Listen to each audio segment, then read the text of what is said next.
Hi, my name is Rick Adams from practicalcsm.com, and this is part one of my podcast conversation with Nick Mehta, the CEO of Gainsight. In part one, which is what you're currently listening to, Nick talks about the impact that COVID-19 has had on the world in general and on the customer success community in particular, and some other knock-on effects of COVID-19 that he sees beginning to emerge now as we hopefully start to move out of the worst stage of this global pandemic. He also talks about the relevance of customer success, of course, to the world of software as a service, but more widely to every organization that aims to gain recurring revenues of any kind from its existing customers. In part two, which will be released very soon, Nick continues our conversation by discussing the specific needs of senior executives in the boardroom, including CEOs, CFOs, and COOs, and also the desires and needs of investors and venture capitalists when determining their investment strategies and evaluating a business's potential value, and how customer success feeds into this strategic corporate vision. We also talk about the need for a close relationship between customer success and customer experience, and indeed between customer success and other important customer-facing functions, including sales, product, and marketing, and strategies for maximizing collaboration between those functions. We end part two with Nick's take on the future for customer success management over the next 5 years or so. Part two is not to be missed. So to make sure you don't miss it, please sign up to our newsletter at practicalcsm.com. Okay, that's my introduction over. So now please sit back and enjoy part one of my conversation with Nick Mehta, CEO of Gainsight. Hi, my name is Rick Adams from practicalcsm.com, and I am joined today by Nick Mehta.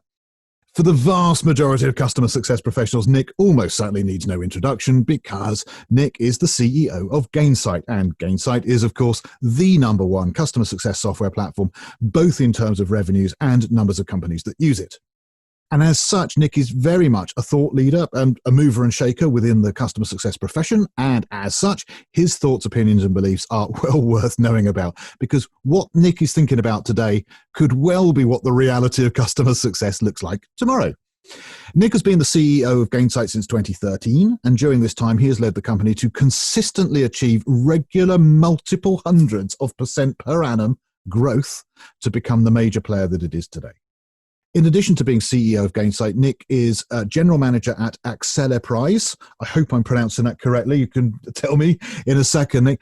A San Francisco-based organization that exists to help accelerate the success of SaaS entrepreneurs. And he's also on the board of directors at F5. Nick, hi. Awesome to be here, Rick. Thank you so much. And I'm just so excited. I listened to your podcast, and I've seen some of the people you've had on, and it's an honor to be here. Well, thank you very much indeed. It's great to have you here. And our topic for conversation today is customer success, a post-COVID-19 priority. And I'd like to think of this podcast as being primarily aimed not so much at customer success professionals, which would be the usual audience for my podcast, but instead almost aimed at senior decision makers within all forward-thinking businesses that provide a B2B solution that customers or clients need help with maximizing the value from. Before we get into the details of this conversation, Nick, would you mind just spending a few minutes introducing yourself and telling us the story of how you ended up as the CEO of Gainsight, please?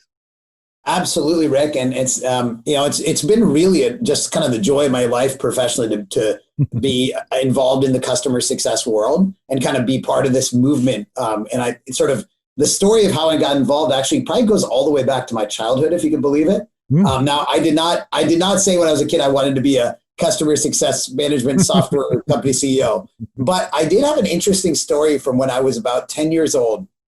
My dad was there's a photo I actually still have, and I use it in my conference keynotes. There's a photo of me with my dad and my little brother. He's on a take your kid to work day. And he was a executive at some older tech companies. Rick, I don't know. I remember a company called Digital Equipment. That's where he worked. I don't know if you remember or not. Probably very well indeed. Yeah. 90% podcast listeners do not know, but it was a very important company a long time ago. Most definitely was. They made big computers and things like that. And then my dad was an entrepreneur with some small businesses. And, because of that, he worked in technology, just like you and I, Rick.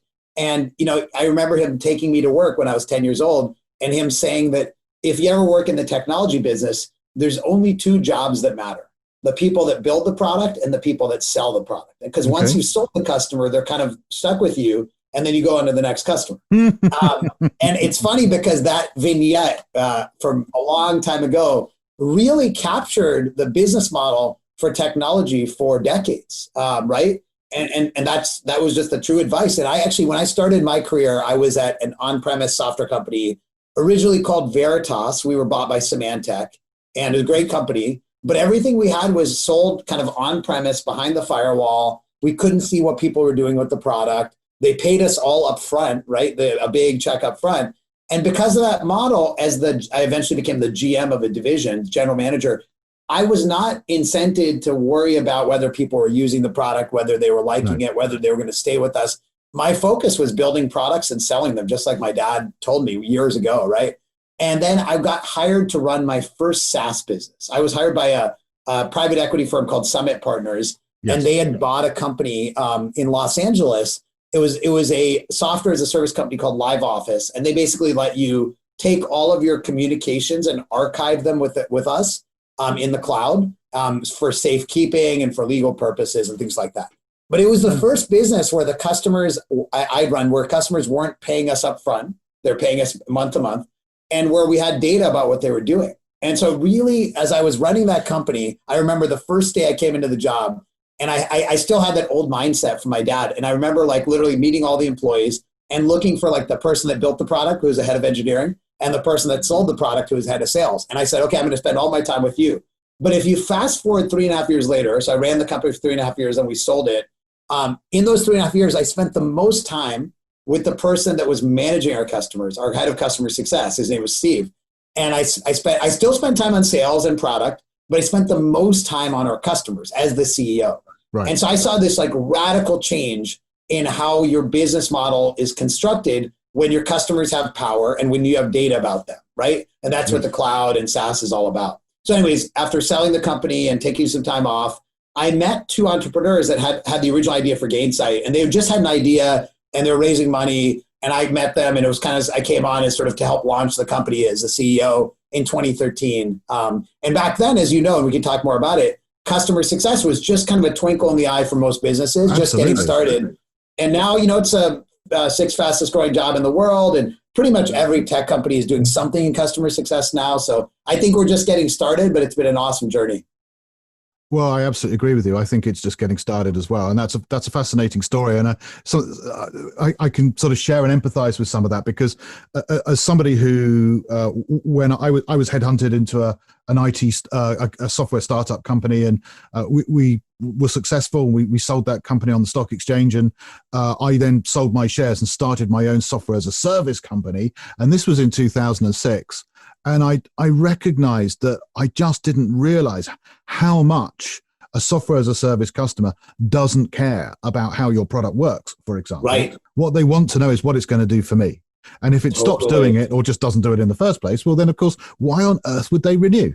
And the answer is, well, they wouldn't, would they? I mean, who would? 100%. So I absolutely agree with that story. And I think that this is the critical thing about a fundamental change in the relationship between customers and suppliers, is that there is no such thing now as a customer and a supplier. Actually, it's a partnership. It's a business partnership. So well said. The customer is the end customer. And you and your customer go into business together with your software and all the other stuff that they do to enhance what they do in order to make a better experience for that end customer. And both get rewards from it, right?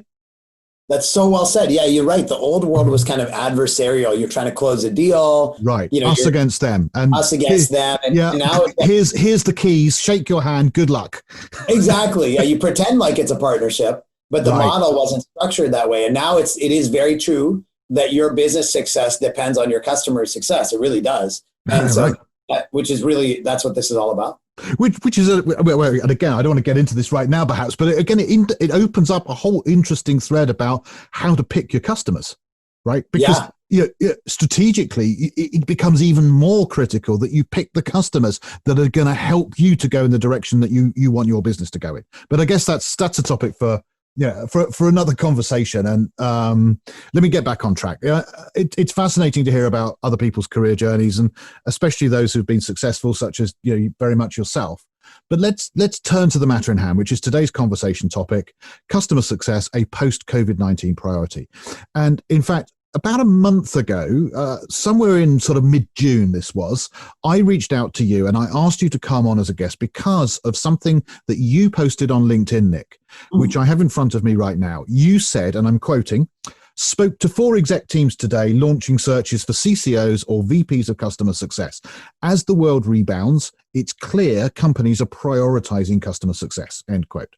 And what you wrote really connected with me because at exactly the same time as this, I was feeling the same thing. And I just conducted a couple of informal survey polls on LinkedIn. And the first one asked whether customer success professionals thought that customer success management was either more or less important to their companies, or about the same now compared with before the COVID-19 crisis. And over 3/4 responded that customer success was more important now.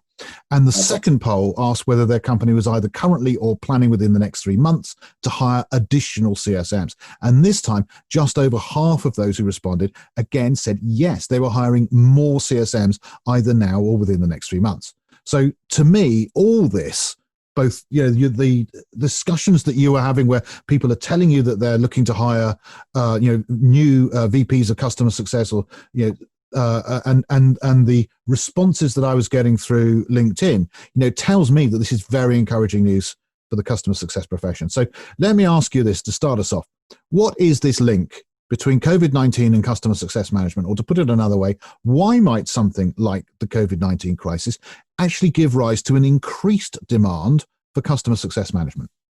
It's a great question and some great data points, by the way. Thanks for sharing those. I think that if you look at COVID-19 overall, first of all, we should recognize that it's a terrible health crisis and economic crisis, and we're all very privileged working in the technology industry to be a little bit less affected than maybe people working in retail or hospitality. So kind of that almost absolutely.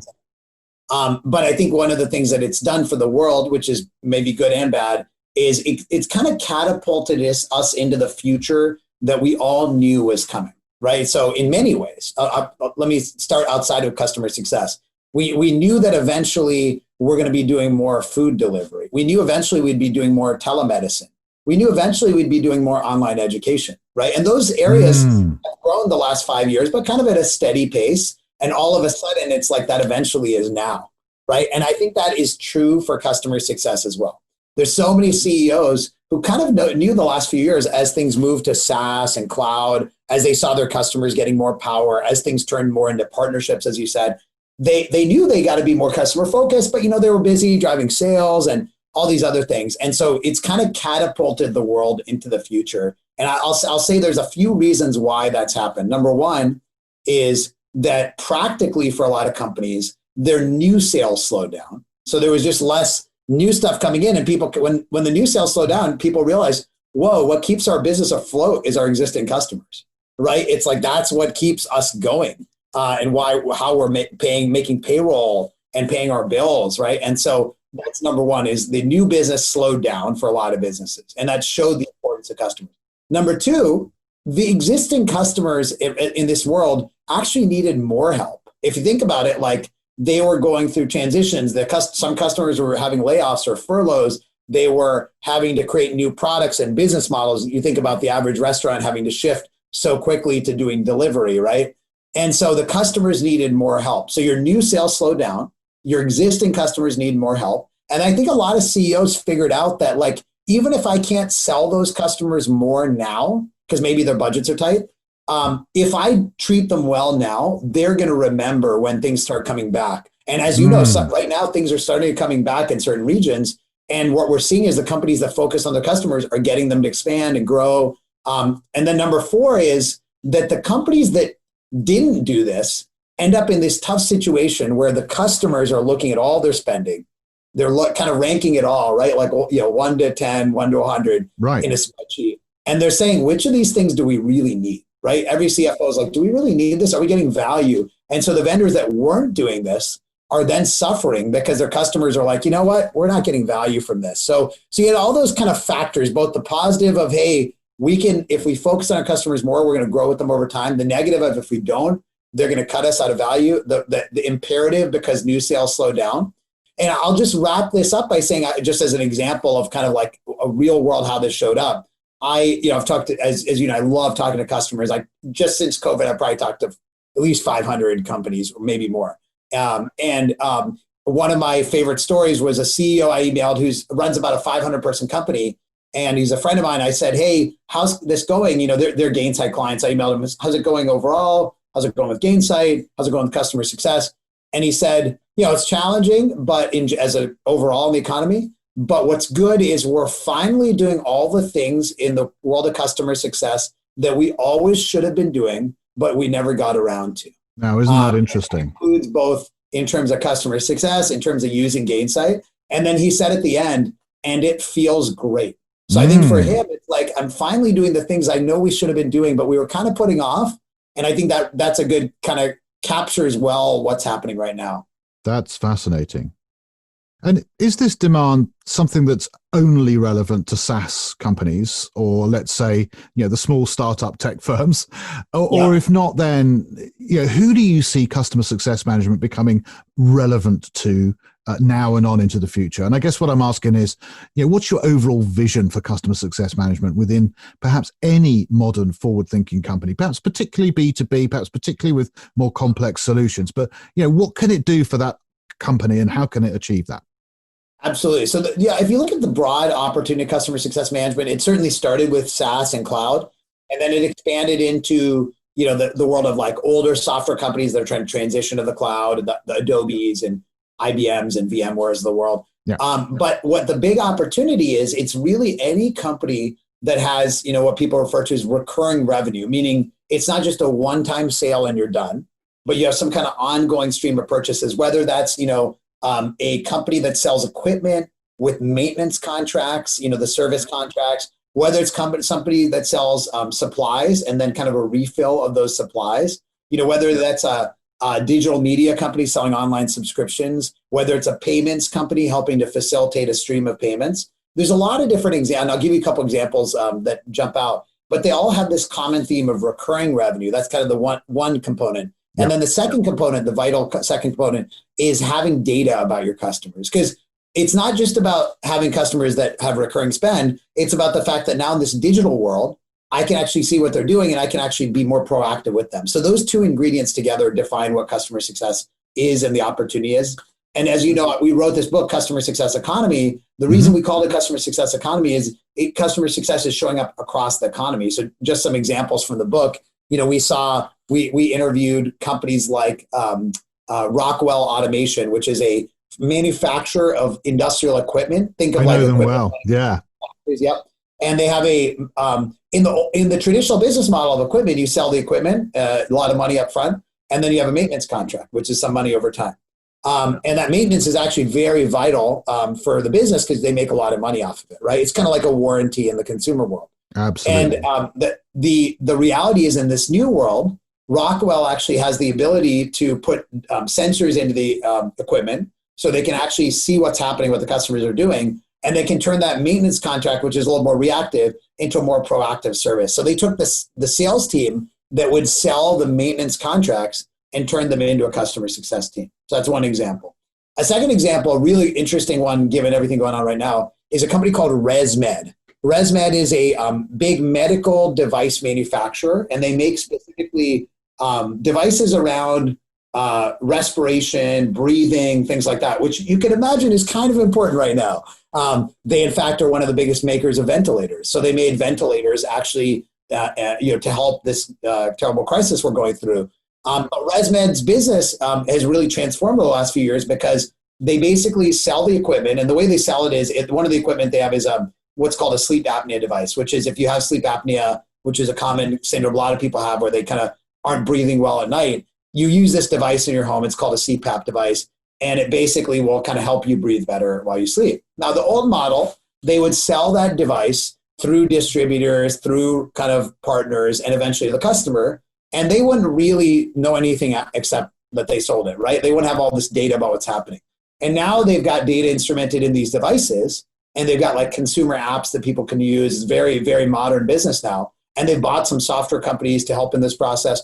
And so now they're really a digital business. So they can actually like measure all the way from their business to their partners to the end consumer like you and me trying to sleep, and then see how we're doing, and then drive better sales for the partners by actually giving them better data and being more proactive, and then drive a better experience for the patient by making sure we use that device properly. So customer success really is transforming things. And I think there's an opportunity like that last example to not just transform the B2B part of the world, but also the B2B to C part of the world, where it eventually helps people like you and me. Couldn't agree more. And what's driving both of those examples, of course, is, or at least but partially driving those, is the rise of industrial IT or Internet of Things. Exactly. And you mentioned the word sensors.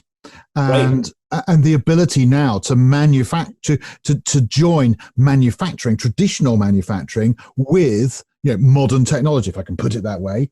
And the combination then is it's not just the world of software where we can start to get digital information.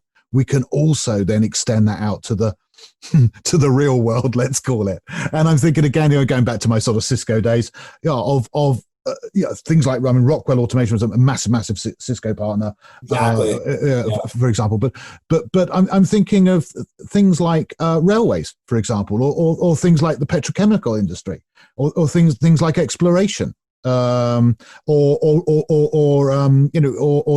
geographical surveying.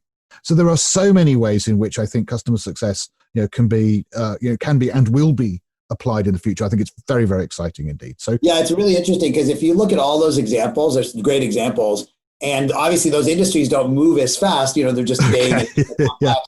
But I think what they're all trying to do is become more software-like. Everyone wants to be more of a software business, more a digital business. Digital transformation is look what's happened in the world of retail banking, for example, Nick, right? Yes. Where you've got the behemoths who don't move fast, who because they are slow, they look away. And then when they look back again, there's a whole bunch of much more efficient, effective, speedy, innovative, agile companies who've suddenly taken half their customers away from them. And telcos is another great example, isn't it? So I think that the fact that an industry has been moving slowly does not mean it will be. That's exactly right. And that's what's driving this digital transformation trend. And as you know, digital transformation is the thing that got accelerated because of COVID. And so this all fits together. It does. Older companies are having to digitally transform because of their customer demands. They're having to offer things online and mobile and things like that. That digital transformation gives them both data about their customers, but also gives their customers power to leave. So forces them to implement these customer success, customer experience type models.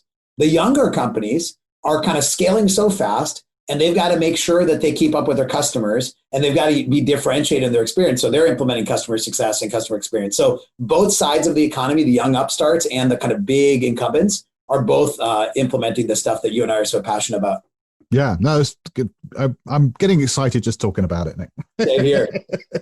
Okay, so look, obviously you're 100% convinced, I'm 100% convinced that customer success management is a critical requirement for companies of this nature to invest significantly in. And no doubt, equally, customer success leaders who are listening to us are also in no doubt about it. But what about the senior leaders of these companies? What about the CEOs, the COOs, the CFOs, and others in that very top tier, the board of directors?